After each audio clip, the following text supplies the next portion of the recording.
What is up, family? What is up, familia? What Argentina? Argentina. It's been too long. It's been too long, Argentina. Yeah, that's how you say Argentina. Anyway, once in a lifetime, Argentina. Episode 1, Land of Silver. Am I gonna need maybe English lyrics? I don't even know. I'm so used to saying it in French. Now I had to say it in Spanish. Yo no sé what it is. That's called Spanglish. Okay, anyway, let's go. This is now the craziest video I've ever made. It's been 12 hours. Are you filming that? Argentina is always that way. Oh. What just happened, Ellie? My words aren't going to do justice. Roll the tape. My name's Ellie Menjum, and for the past few years I've been traversing Europe, documenting the tales of football clubs and their fan bases who've been on the verge of winning something for the first time in a long time, if not ever. From northern Turkey to southern Spain, from southwest Germany to the Basque Country, I've been on a mission to show how important it is that the game has a variety of winners so that we learn about new places, new people, new cultures, and most importantly, new stories. Then came the 2022 FIFA World Cup. I remember that. We did this video. One of these days I'll re-up it if I can find it. But this was insane. Where I knew the France was not happy. I know. exact once-in-a-lifetime story I had to tell. So as the world's media descended on Qatar to be at the tournament, Kopadani and I decided to fly 8,000 miles in the opposite direction to tell the ultimate story of a football fan base on the brink of ending the 36-year wait for the biggest prize in sport. But what we found was a story that transcended football. A story that reached into the very soul of a nation that laid itself bare over 2 fateful weeks. A story that etched a struggle for identity in a search for glory that began over 2 centuries ago. A story about Lionel Messi, Argentina, and 45 million people yearning to reclaim their place in history. This is the all-angle, on-the-ground, as-it-happened, ultimate account of perhaps the greatest football story of our time. They were there. This is Once in a Lifetime. Okay. I want to start at the beginning of all this. We're good to go? Yep. We're good? Okay. What's in a name? Argentina. Why is this country called Argentina? Argentina. It comes from the Latin argentum, means Plata. silver. Silver. The land of silver. The assumption I didn't know that. of the first Europeans who went over there was that it would be this incredibly rich country, as they found in Mexico, as they found in Peru. Because the Spanish conquistadors, they thought that they were going to find a lot of silver here. And your Mexican Peru that had led to enormous amounts of gold being shipped across the Atlantic. It leads to incredible inflation in Europe. In fact, they named the river as the River Plate. Plate is another word for silver. Plata. Yeah. Plata, silver. Did they find lots of plata? What did they find? Nothing. The name itself is a myth. Empty land, a few natives. Well, and the indigenous people, we know why they're not there, because there's a genocide. I mean, that's the only word for it. They were slaughtered. Nothing here resembles silver. The other way around. Since its beginnings, Argentina's been obsessed with unattainable fortunes. We think we're in the land of silver, but we're in the land of corrugated cardboard. Argentina has this, people often say, the delusion of grandeur. I am not a sociologist. I cannot explain where this is coming from, but I think there's a sense of entitlement which is not warranted. But for all its false promises, there was one period where the country lived up to its lofty expectations. You go back nearly about a century or so. You want to put a date? 1880 until 1930. It was one of the wealthiest countries in the world. The Argentine, now known as one of the richest countries in the world. The Wow. international economic situation was very favorable for Argentina. GDP was on a par with Australia and many of the New World countries. Argentina. Argentina had all the comparative advantages to develop, which was like this. We have something to offer to the world. Yeah, it's got huge amounts of farmland. With a new refrigeration technology, a century ago we're talking about, they were able to export beef to the European market, the North American market. Today, the Argentine exports more cattle and hides than any other country in the world. It wasn't just beef, I would That's say Brazil. it was also agriculture. That's I Brazil. mean, basically, like, we have incredibly fertile land. Like, all of the Pampa Húmedo, which covers, like, quite a lot of, like, central Buenos Aires and around Santa Fe, have perfect conditions for agriculture. We were feeding the world, practically. And that made Argentina a remarkably wealthy country. What And happened? there's communications between the British and US governments Why did it saying, change? you know, Argentina really is the coming place, and maybe we should think of sort of nudging Canada aside and putting Argentina in Canada's place. Because Argentina was a very attractive destination. And so, with such abundant wealth, came those in search of it.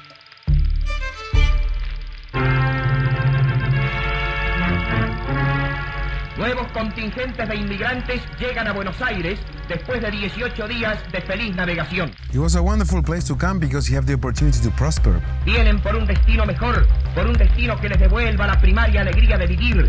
Relative to the size of the population, we had, for a period of time, more immigrants than the American. This influx was an exclusively European migration, where the new arrivals hailed from all over the continent, be it Spanish, French, or even Russian. But the most significant arrivals were the Italians. Hay a bordo 940 inmigrantes italianos, casi 1 millar de hombres, mujeres y niños que han dejado atrás una vida para iniciar la nueva etapa que les ofrece nuestro cálido puerto de paz.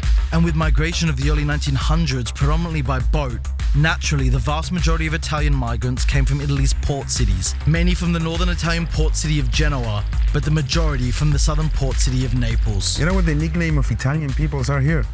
How do we call Italians? Tanos. You know why? For Napolitano. That's the reason. They all came from, most of them came from the south, and we identify them with Naples. I tend to agree with people that say that Argentinians are Italian people speaking Spanish. Buenos Aires itself is very linked to Italy, and particularly to southern Italy, and particularly to Naples. You see that Not Florida. In the accent, you see that in slang. The rhythm, it's more Italian. It's got a sort of sing-song quality like Italian, and that's obviously the Italian influence. You see that in the cuisine, that there's a large Italian influence there. Pasta, pizza, cold cuts, they came and they conquered the people's palate. And you know, if you look at the architecture, The Italian architectural legacy, which is either these very grand, ornate buildings. Look at that. And then you had the more modest, single-story dwellings, which are called PHs. when you're in Buenos Aires, you can be in a really run-down area and suddenly turn a corner, and there's an incredibly beautiful square that makes it feel like you're in a remote town in Italy. So the Italians, I think they really left their mark in our culture. But this influence wasn't just confined to accent and architecture, especially in Argentina's capital, where a distinct way of being was imported directly from Italy's south. Buenos Aires is closer to Naples than to any other European city. What, you mean in geography? Culturally, the way we interact with each other. I feel like this is a country of extroverts. They're warm, they're lovely, but they're really in your face. See, if tomorrow he wins, So Argentinians are very expressive. It's like, ¿qué hubiese pasado si Argentina pasaba a las semifinales? And your sons? they get quite hot-headed. They get quite passionate. Él me pregunta a mí, ¿por qué qué? They're passionate about everything. They're passionate about their sports. They're passionate about music. I mean, one of the best crowds. There's an actual video. Ooh, I gotta find that video. I gotta put it back up. It's called The Best Crowd. The Best Crowd in the World or something. And it's all about Argentina and how they react to the music, to the bands that come and visit them in Argentina. You can't compare. And it's the same way with football. They do not play. Football, they are fanatics. And they use their hands. Name 2 players who ever played with Maradona. Nos creemos que tenemos la potestad de decirle a alguien que por ahí es más tímido, ¿cómo vas a hacer así, no? That's why it was a perfect fit for Maradona and Naples, because they're like us. Mira, nosotros somos en la gran mayoría descendientes de latinos, italianos, españoles. Lo que pasa es que creo que hemos superado esa emocionalidad que, o sea, nosotros le agregamos la cuota que nosotros decimos argenta.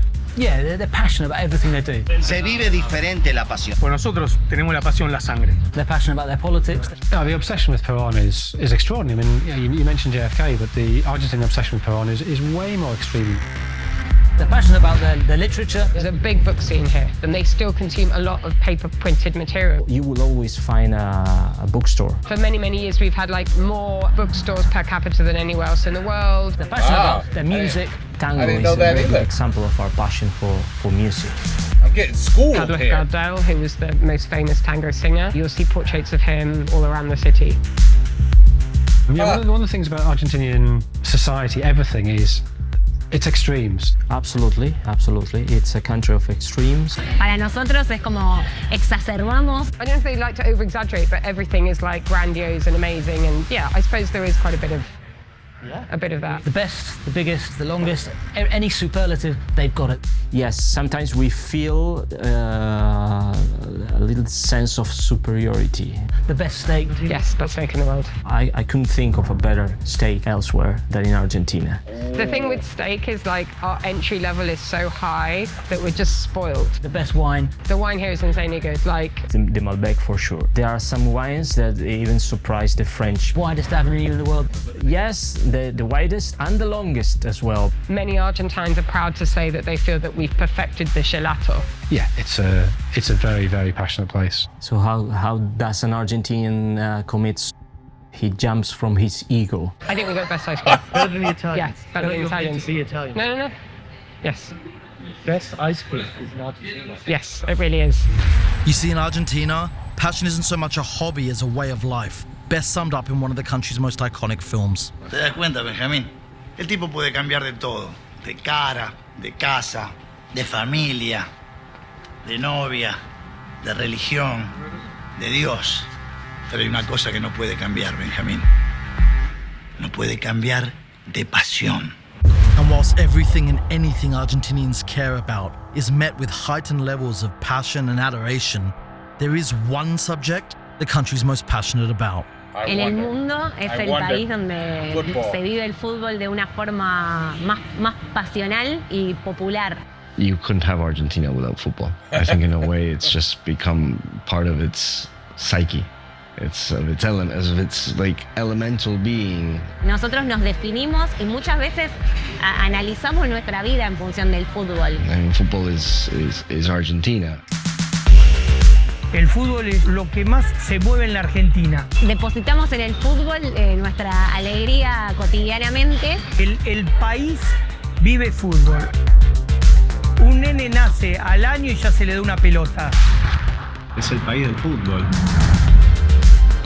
But then let me ask you, why Argentina? Why do you think Argentina got so hooked? You've got other sports, but football is the be-all and end-all. It's like water here. It's just omnipresent. Vamos a dividir en dos lados. Primero, el deporte. Y segundo, la pasión que representa ese deporte. Porque justamente lo que genera el fútbol en la gente. No lo genera el resto de los deportes. You see, when you've got a population as passionate as Argentina, it only makes sense that they made the most passionate and emotional game theirs. It's a relationship between Argentinian idiosyncrasy and the nature of football as a sport. There's a characteristic of Argentina comes out through football. Argentinian mentality and culture and the dynamics of football. It's like a perfect match. Think about it like this. Football is a low-scoring game. It is. So you build up a lot of anxiety. You win 1-0. Build up a lot of momentum. And when the actual moment arrives, the goal, it's an explosion. I'm gonna use this expression like an orgasm. Yeah. There is something magical, something intrinsic about football. It's something that no other sport have. And music. Y Digo, vos vas a la cancha a ver cualquier equipo acá y por más que vayas solo, si el equipo hace un gol, un desconocido te abraza. A stranger will hug you. No te quedás nunca festejando solo. Tipo, si todos gritan un gol, hasta el más tímido se terminan parando y abrazando con alguien. Porque también creo que si bien tenemos un montón de defectos y cosas a trabajar como sociedad, hay algo que nos enorgullece, que es poder compartir la alegría. But it's not just the uniquely emotional and passionate elements of football that make this game so important to Argentina. In 1913, there's a series of lectures at the Odeon Theatre in Buenos Aires, given by Leopoldo Lugones, who was a national poet. The president goes, lots of very senior figures. Everybody goes to these lectures. And this is a national poet talking about national character. Who are we? And he concludes that the spirit of Argentina is best represented by the gaucho.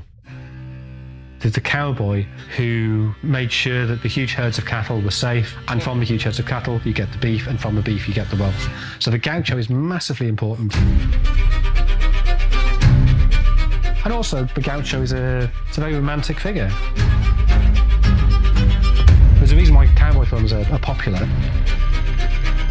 Because the cowboy is glamorous. In all the world of romance and adventure, there's none to compare with the gaucho. He's battling the elements, he's battling wild animals, he's got this great virtuosity. And so you get gaucho clubs set up, and they all dress up, they dress to what they think gauchos look like, they put on these big barbecues. And one of the reasons the asado, they do the great barbecues, is still an absolute centerpiece of Argentinian social life. The gaucho was romanticized in books, was romanticized in music, and also because of the way they dress. So the gaucho for sure was super important. And then the British wipe him out. And the way they wipe him out is by introducing wire fencing. If you have wire fencing, you can do selective breeding. And if you can do selective breeding, you get a higher meat yield and you can make greater profits. And this absolutely revolutionizes Argentinian farming and thus Argentinian society. So economically, eventually the gaucho and his influence is wiped out. Yeah. So you then have the question, where do you find the gaucho in an urban environment? So El Gráfico, one of the world's great sports magazines, at its peak it was selling, I think, over 100,000 copies across South America every week.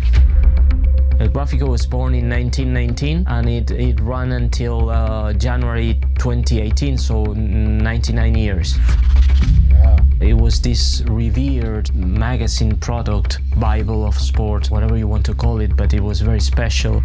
Many people learned to read with El Gráfico. It's not a football magazine, as in a glossy thing with a couple of interviews. It really goes into detail. Maradona first met Pelé in a production specifically for El Gráfico. Muhammad Ali came to Argentina invited by El Gráfico. It was like the football's Rolling Stone magazine. Wow. So El Gráfico, they say that spirit of a gaucho, that combination of toughness, cunning, cleverness, virtuosity, and glamour, where do you find that?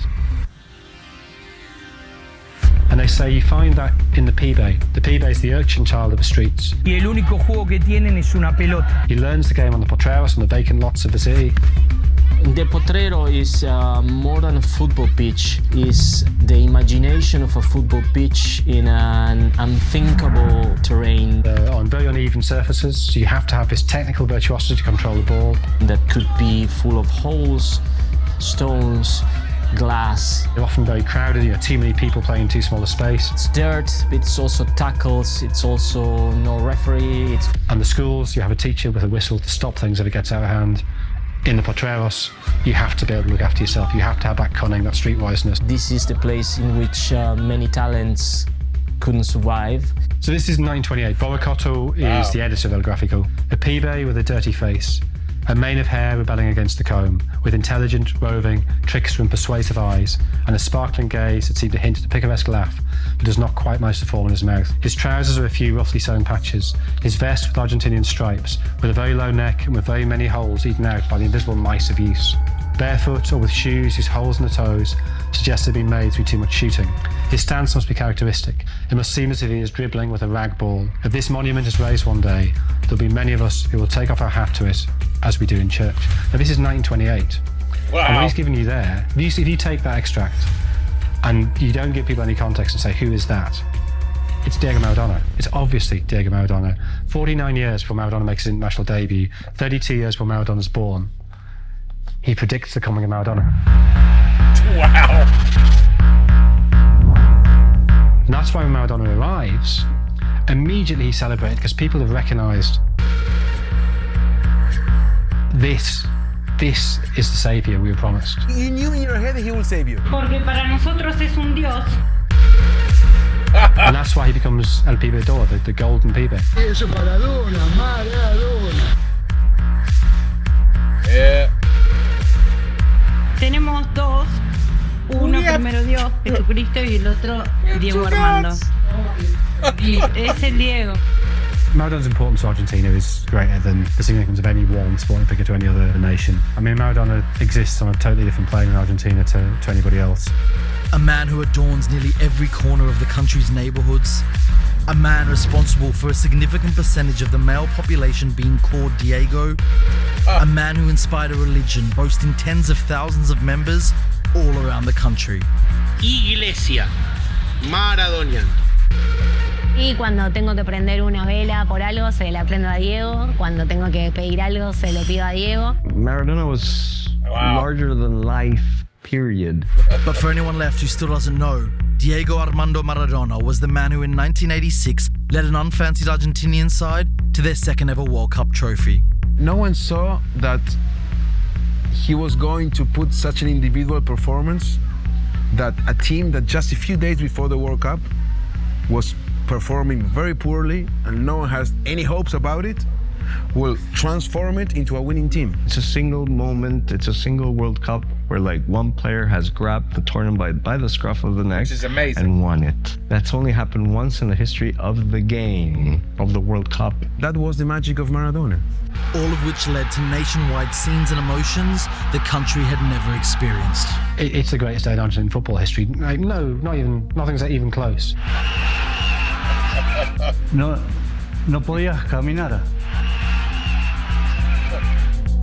Si se explotaba de gente. You look at the celebrations after the final, and it's extraordinary. It's millions of people on the street, these mass celebrations. 2022 was insane. People also, were like moving cars. They're so happy they were moving cars, literally. And as far as you can see, it's people, blue and white shirts everywhere. I think winning that World Cup was almost as big as getting democracy back in '83. And whilst yes, Argentina had won one other World Cup in 1978, that was won during a time the country were under a despised military dictatorship. It was a fantastic victory, the 1978 World Cup, but there was always a dark cloud because of the military rulers of the time. And so over time, it was that 1986 win that became a unique symbol of Argentine utopia. That thing that surrounds, that World Cup, that mythology, it will never be, it cannot be replicated. And whilst Argentinians fondly remember every moment of that tournament, there's one particular game from Mexico '86 that's remembered most fondly. No, el Maradona le hizo los goles a England. Ese es el tema. Los goles a England. That is the question. Now, there are many reasons why this match means so much to Argentina. Firstly, off the pitch. Pero quiero aclarar algo, lo del 86 también tiene que ver, no te olvides que fue 4 años después de la Guerra de Malvinas. On a day, May the 4th, 1982, that brought the reality of war into Britain's dispute with Argentina over the Falkland Islands. Es absurdo, pero fue como una revancha contra Inglaterra por haber perdido la Guerra de Malvinas. Then there's that game's meaning on the pitch, where Maradona scored both of Argentina's goals. The first being one of the game's most controversial. De mano de Dios, hand of good. Uno con trampa, con la mano, que entonces, es decir, ahora lo jodimos nosotros a los ingleses. And then there was his second goal.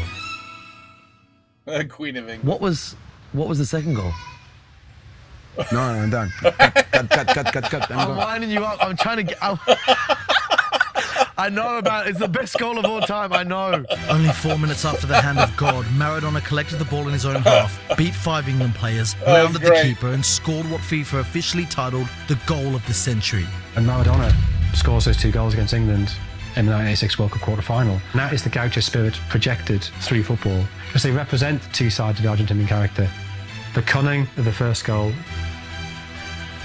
and the virtuosity of the second.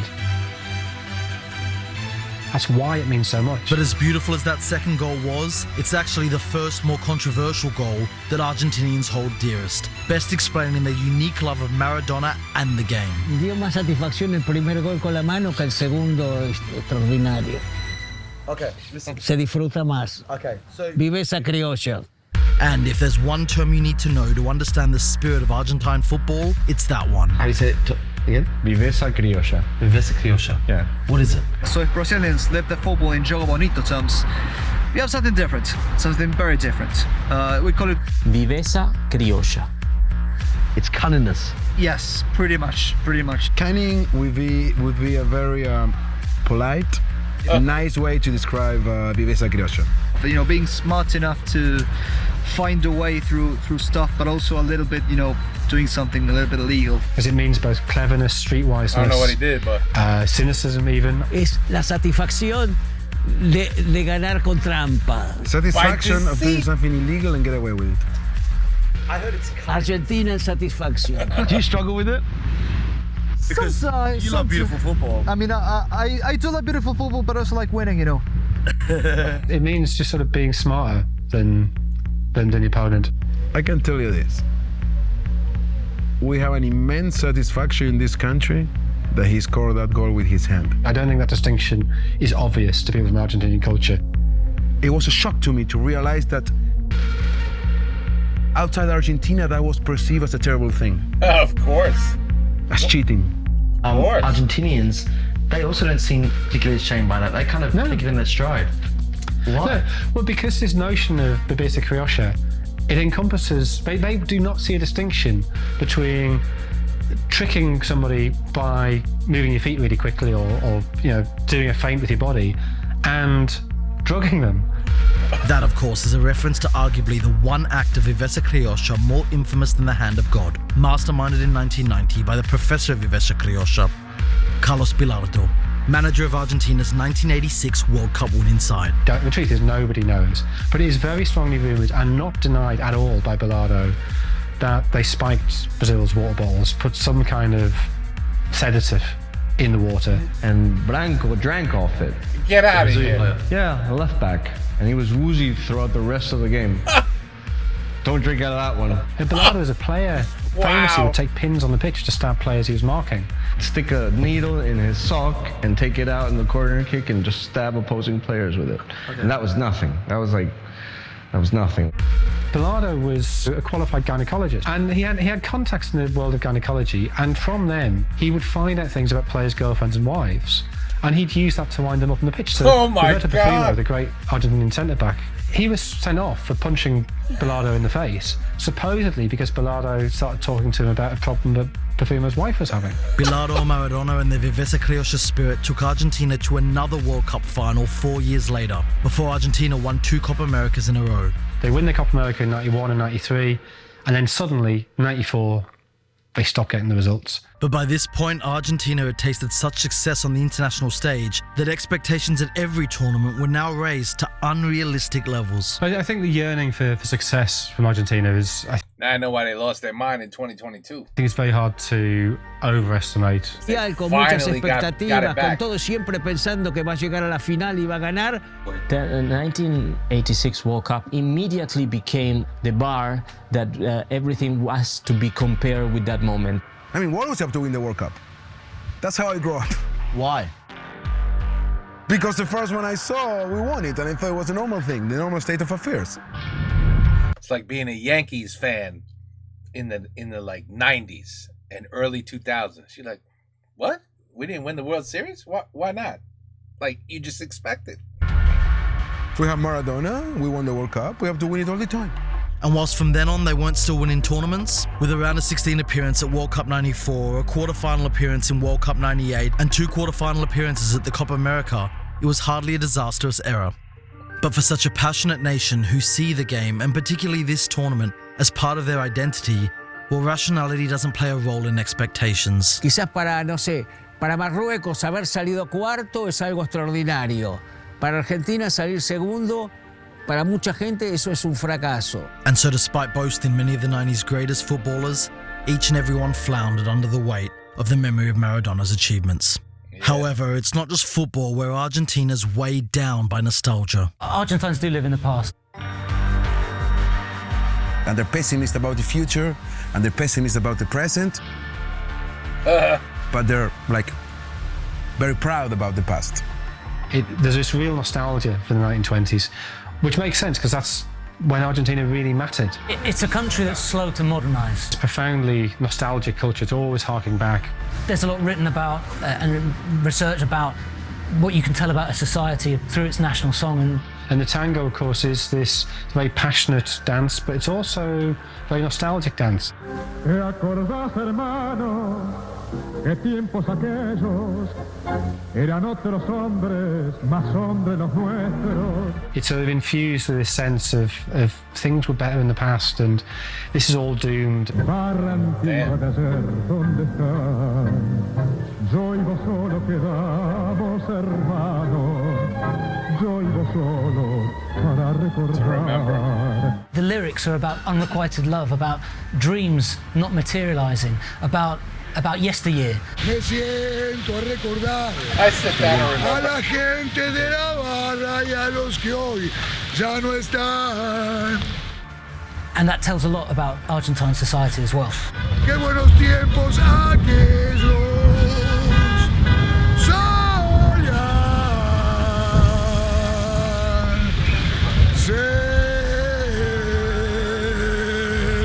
You look at the architecture. I like that the guy. Architecture of Buenos Aires, all the good stuff was done in the beginning of the 20th century or late 19th century. The way the waiters dress. They wear the white shirts, black bow ties, black aprons. It's harking back to how waiters were dressed in the 1920s. But you look at some of the buses, it's artistry that belongs to the 50s. You know, walking around the city, you'll see it from old-fashioned stores to bars. Anywhere in Argentina, you're going to get this, but they're like kind of little snapshots and postcards of the past. I mean, we're doing this interview in a bar that basically hasn't changed its decor since the 1960s, so, you know, you're already in a time warp. Well, you tend to idolize the past, you know? Yeah. Memory is a tricky thing. In a nation or in a country where truly, back in the days, at least materially speaking, things were better, that natural tendency to glorify the past, it becomes magnified. And there's a reason it's so magnified in Argentina, as its power and prestige of the 20th century is anything but in the 21st century. We are very far away from the glory years of the beginning of last century. Now there is beyond 55% of poverty in Argentina. Damn, what happened? What went wrong? Argentina is now more synonymous with economic crises and crashes than a prosperous new world country. It's gotten to the point where a lot of people are deciding that the only thing they can do is just go away, leave the country. Argentina, que era un país que recibía a la gente de todas partes del mundo, ahora los está expulsando. The Argentine nation could have been much more than it is, than it's become. There's all the questions about what happened, where did it go wrong? Corruption, political institutions, the culture of the people. There are lots of reasons. Partly the repercussions of the Wall Street crash in 1929. The reasons range from political instability. And of course, post-1930, the history of Argentina has been coup after coup after coup after coup. Sociological reasons. Porque acá se piensa que todo, si haces las cosas legal, sos un boludo. From political projects. The majority of the rest of the wealthy world, at least, signs up to GATT, the General Agreement on Tariffs and Trades, which facilitated international trade. And Argentina remain aloof from that. They don't sign up. Simple answer. Tell me your answer. Okay. What changes this? The model that we have for development, for economic development, we actually have a name for it. El modelo agroexportador. América Latina se reacomoda en el nuevo mercado mundial y Argentina se incorpora como una de las principales productoras de alimentos y materias primas. La reorientación genera un nuevo patrón económico, el modelo agroexportador. It stopped being useful because international situation changed. It became about industrialization. It was no longer about exporting commodities. The relative prices of what we have to offer went down, and our main market disappeared. So all those things combined, that was the problem. And if you want to read a couple of books about it, I can recommend it to you. No problem. And so where does an extremely proud and passionate nation who was once a dominant global force look to find a similar sense of importance in the world? The World Game, of course. I think Argentina is unique in the way it celebrates football, and particularly the World Cup, because the World Cup is how Argentina expresses itself to the world. Creo que ahí en el fútbol es donde nos sentimos potencia en general. La Argentina se siente potencia en el mundo a través del fútbol. So the thing with the World Cup for Argentina is it's not just about football, just being the best at football. It's about being the best at something. That is how they show their worth, or how they validate themselves, particularly to a European audience. So while we might not dominate anymore, on several fields, especially the industry, we can actually say that football is the one thing where we can still be the very, very, very best. There is reality, an objective reality, and then there is perception. Every nation perceives itself in some way. We perceive ourselves as really, really good. And the only time that reality and perception match is when we play football. And then came the 2002 World Cup in Japan, South Korea, which played out just as the country fell to a new low.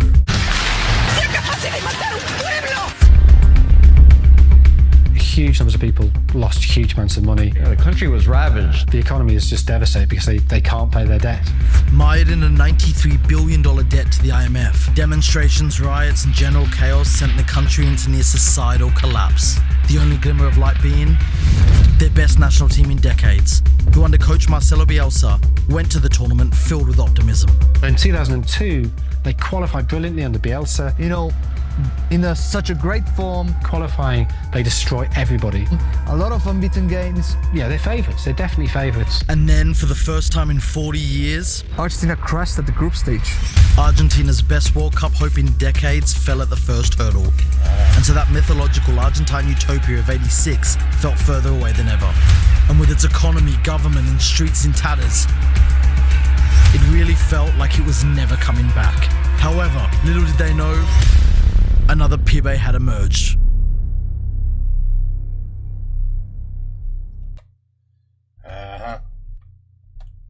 Next time on Once in a Lifetime.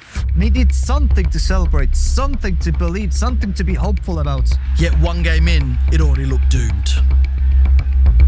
So after the Saudi game, we couldn't lose anymore. One more loss and we're out. They play Mexico next. If we would have drawn against Mexico, we were out in the second game. So basically it was sudden death from that moment on.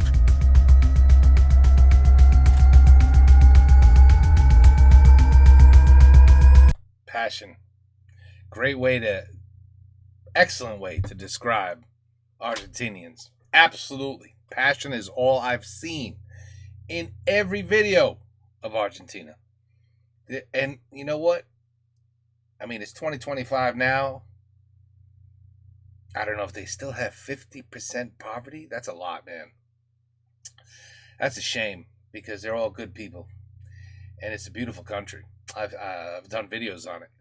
And they're proud. They're proud of their country. Even with 50% poverty and all the problems that I'm telling you, the people are proud. And they're certainly proud of their freaking football. That is for sure. But, I learned a lot in this video. This is great. This is not what I thought this video was going to be about. I thought it was about just straight, football. I mean, yes, a lot of it was about football, but land of silver, a lot of little things that I didn't even know about. It's always politics, man. It's always politics that mess things up. You see that, right? And then everybody loses their mind. Everybody needs a good civil war once in a while. I'm sorry, you do. At some point, you got to say to the government, hey, we've had enough of this nonsense. And you just got to, you can't be a keyboard warrior. You know what I mean? You can't be behind a camera complaining. No, you got to get out there. You got to do your thing. And that's the only way they listen. It's the only way they realize, oh, the people seem to be upset. Yeah, we're pissed. But anyway, I thought they'd talk about 2022, but I think this video was probably prior. Maybe, my guess. This video is probably older. In other words, this video is probably up to 2016, 17, something like that. So they didn't know yet. Ooh, but in 2022, we all know what happened. I hope I'm getting the right year correct. But yeah, I'm pretty sure it's about 3 years ago. Yeah, I'm pretty sure. Anyway, yeah, that was. You want to talk about how they celebrated? Oh my God, I will find that video. I'm gonna find that video sooner or later because I'm rebuilding the music channel. So I will find that video. I'll run into it and be like, aha, gotta re-upload this one for sure. But anyway, this is a great video. It really was a great video. And how about that? Once in a lifetime, Argentina. Episode 1, Land of Silver. Good stuff. Good stuff. Hope it's not copyrighted. That's all I gotta say. Hope I can put it up. Take care. Peace out. How do you say until the next one in Spanish? You guys are going to have to teach me that. How do I say until the next one in Spanish? All right, you guys are going to have to teach me that. Until then, I'm just going to say adios y buenas noches.